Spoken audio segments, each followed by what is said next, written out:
Good evening. This is DeFacto Review, a weekly analysis of Mongolia's latest political, economic, and social issues by economist and columnist Mr. D.Jargalsaikhan. Good evening. And I'll be your host, Tikshirult. This week we're discussing the second public hearing for the development bank cases, the government's declaration of the year 2023 as the year to fight corruption, and the exchange rate between the US dollar and the Mongolian tugrik. So this week, the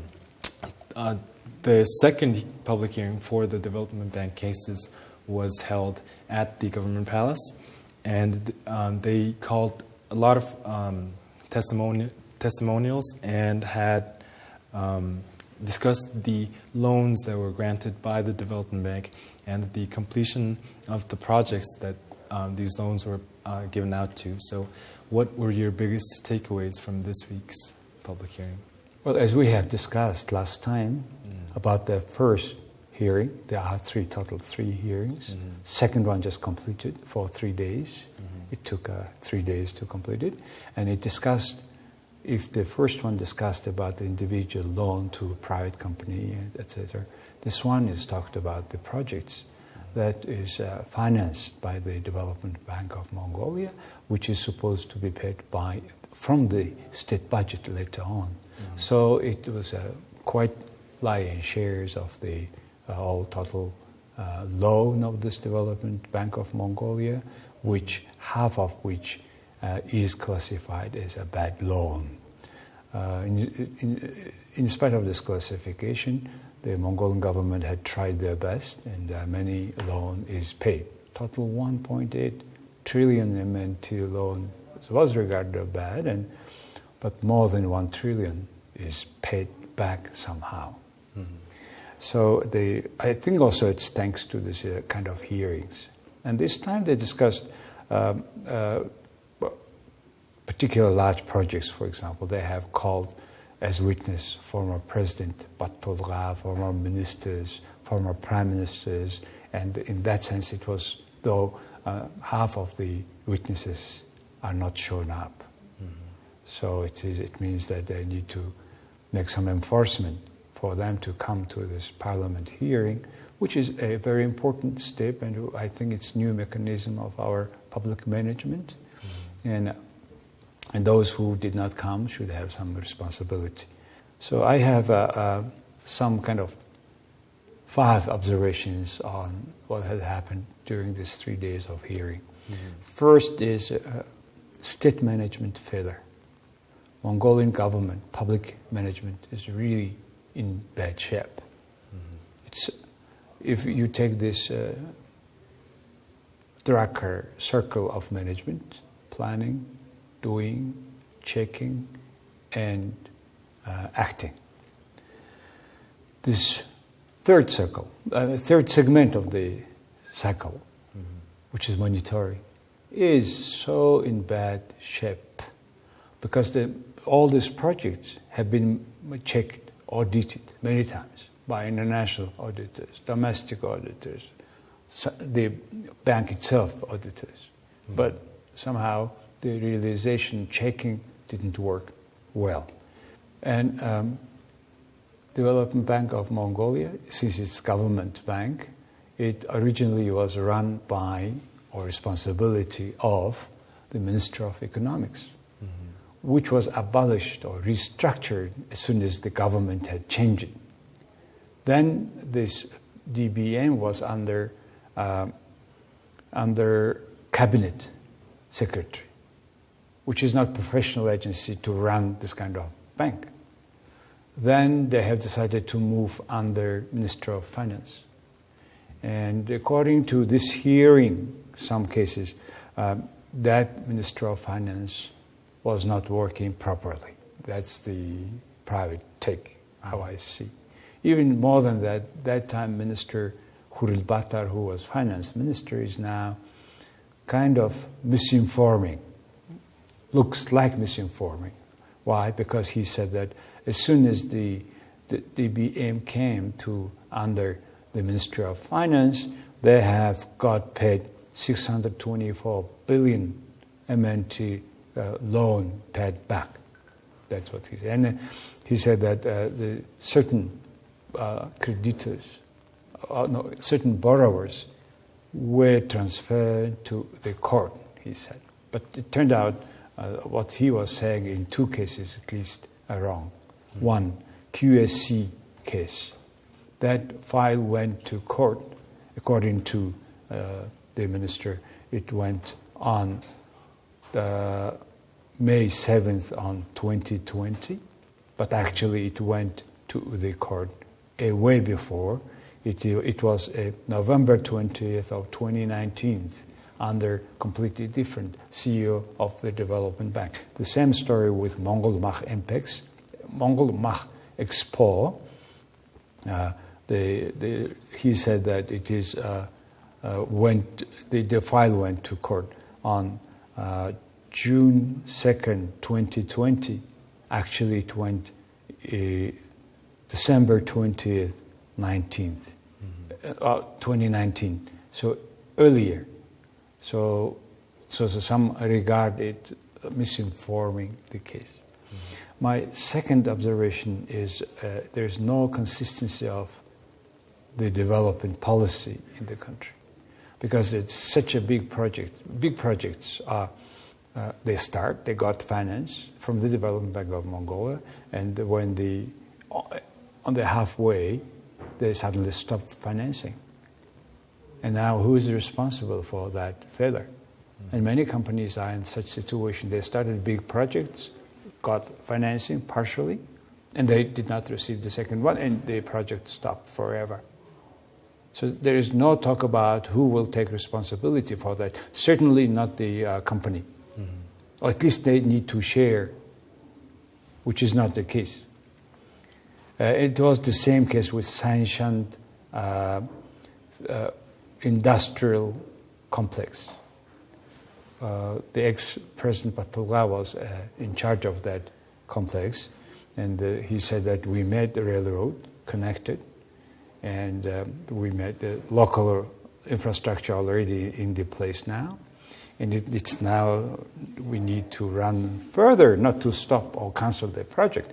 And he was very articulate in his argument in front of this hearing, very well. The other minister, former minister Ansuk, who was the road and transportation minister, he was talking about the new railway projects. And what surprised me was he said that, now we Mongolia made the railways to Chinese border, two new ones at least, and they are not connected with Chinese. And now they're all talking about the connecting points. And that Minister Kansuk said, look, there was no conversation from the beginning about the connecting points. What is this? So my third observation was, in general, government minister incompetence. They lack education, skills. And they are working for these projects like at the level of intuition, emotion, not clear estimation, the evaluation of feasibility. It's really a worrying factor. But I'm not surprised because only political party members went to this kind of work, ministerial and executive work, because they need to be. Good thing is now they started to select the people.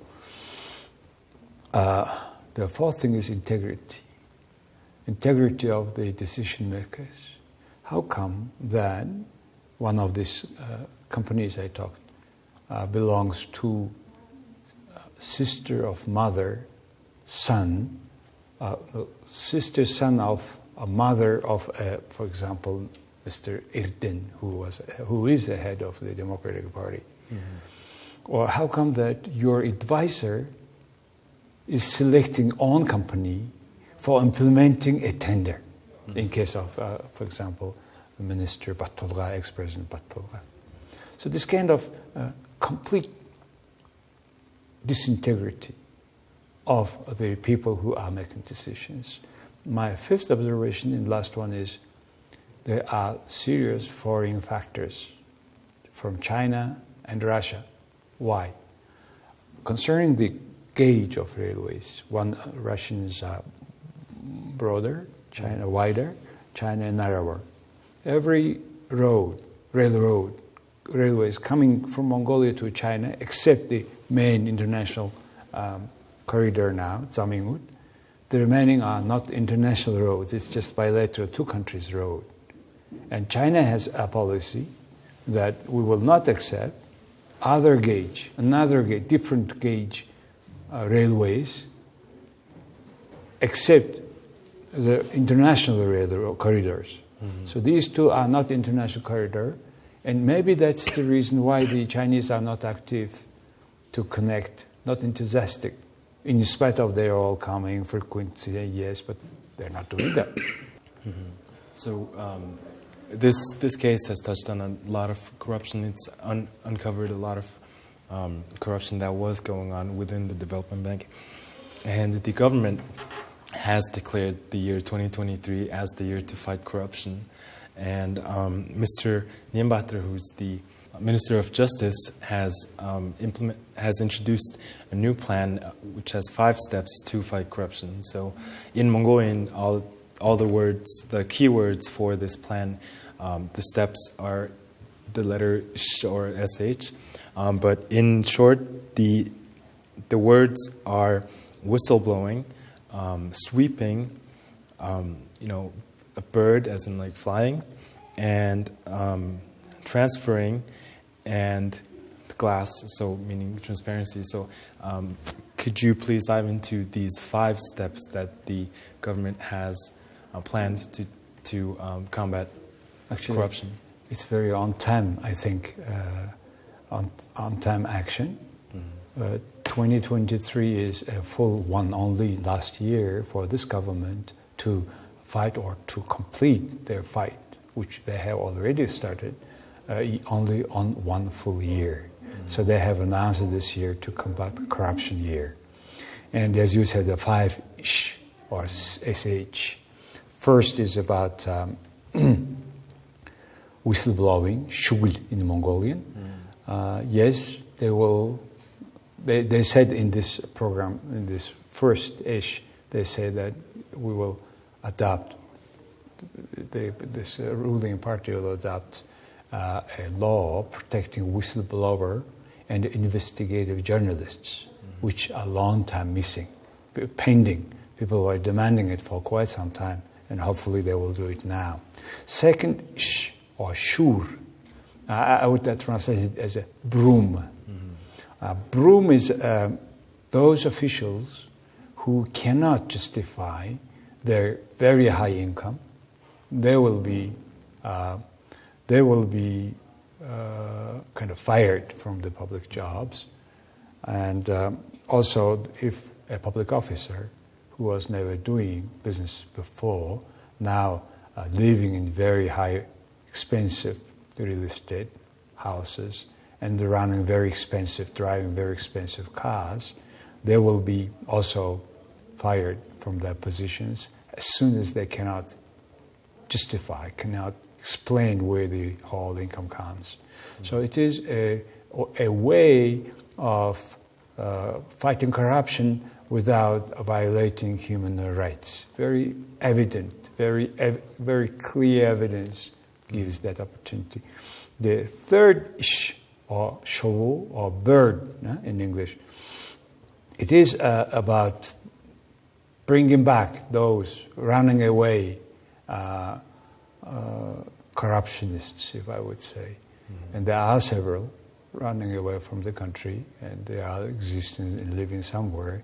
And now with the related proper agencies, and on the basis of a law, if necessary, they will make a new agreement or agreement to mutual enforcement of law, which we have with many countries. So is that an agreement for extradition? Extradition of the criminals. Mm-hmm. So the fourth shiljulik, or it's a returning back assets. Mm-hmm. Those assets obtained with corruption money which are many. And so far, Mongolia, from the Cayman Islands, London, New York, several real estates were taken back or sold there and taken, the money are coming back.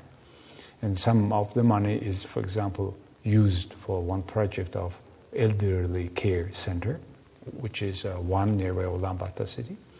But now it's a time, under this program they say that it's time how can we use those money, or the funds returned back from these corrupt officials. Mm-hmm. So I think it's more or less work done already started. The fifth ish or shil in Mongolian, glass. Mm-hmm. And it's very important actions, fifth ish, because it says that all nomination of executive officers of the state and local owned enterprises will be implemented this year. Basically, they will fire everybody now, and they will, on the basis of selection or tender, they will find the better positioned person, which is great because before it was from his own political parties.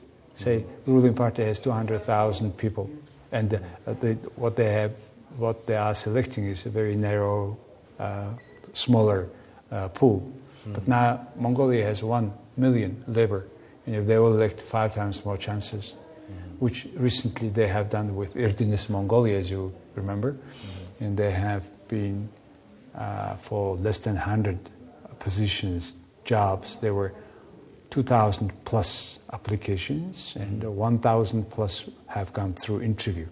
So they have elected, and finally some less than 100 officials to Erdenes Mongolia, which is the largest mining corporation of the country, under which there are some 30 also state-owned mining-related companies. Mm-hmm. So these are the 5-ish, and hopefully it will be successfully implemented. So the minister himself said that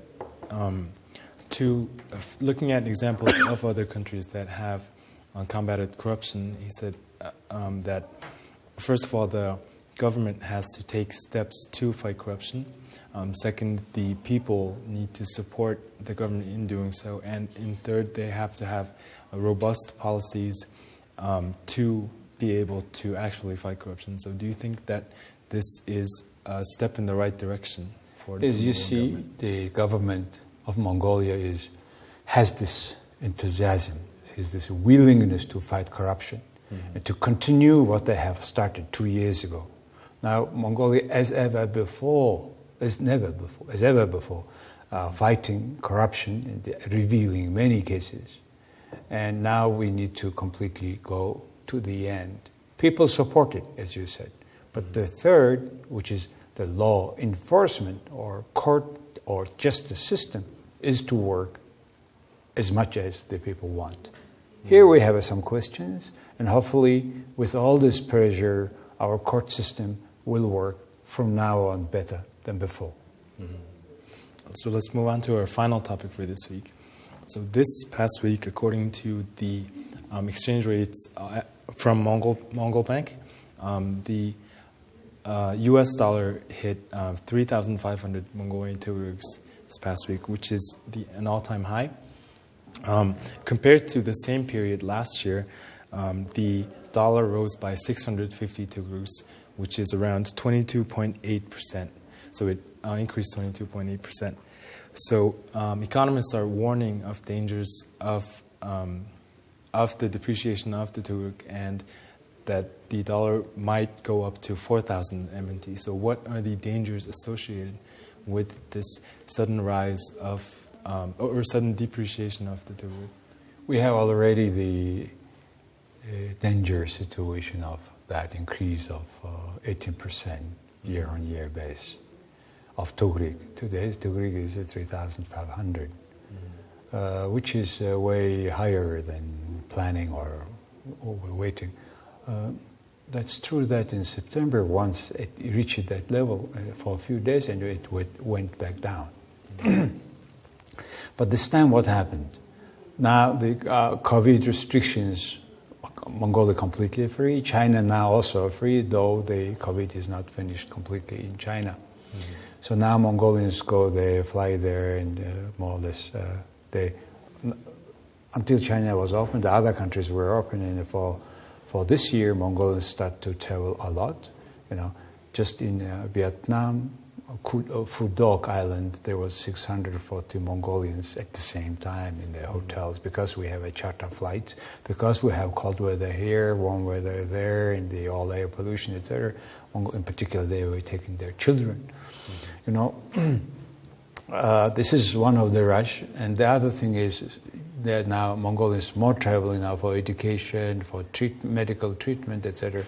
So altogether, the outflow of dollar was more active just since the beginning of the new year.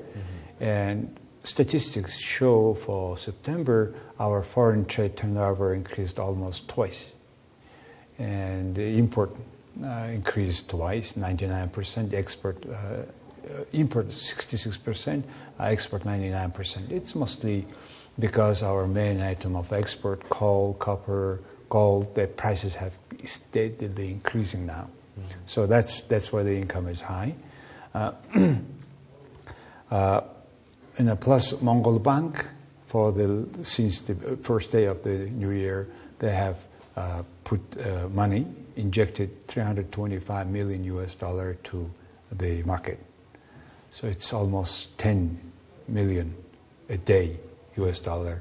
And in spite of that, still the dollar rate is hiking. And state reserve is now almost 10% less than year-on-year basis. So all this them show that we are still in a position, maybe a bit more hike, but I don't think it will be substantially hike in the near future, because as I said, the income from our export is keep increasing. If it is go up as planned, then there is a good chance we have a more inflow of US dollar than outflow. What do you think this would mean for commercial banks? As when foreign reserves are low in Mongolia, sometimes commercial banks restrict the amount of money that you can send abroad or in any transaction. Do you think that if the dollar keeps rising, that there will be restrictions, there will be new restrictions for the people?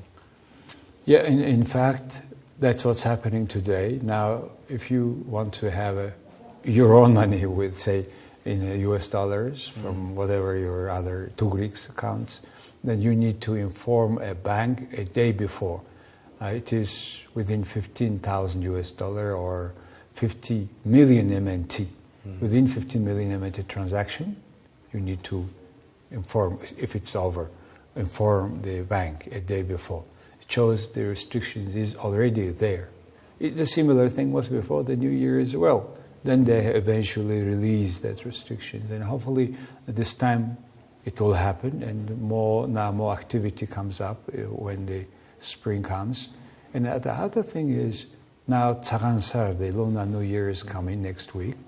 There is one estimation that says that Mongolians spend around 100 million US dollar for only Tsaghaansar. So that's another factor maybe of that devaluation of Mongolian Tugriks.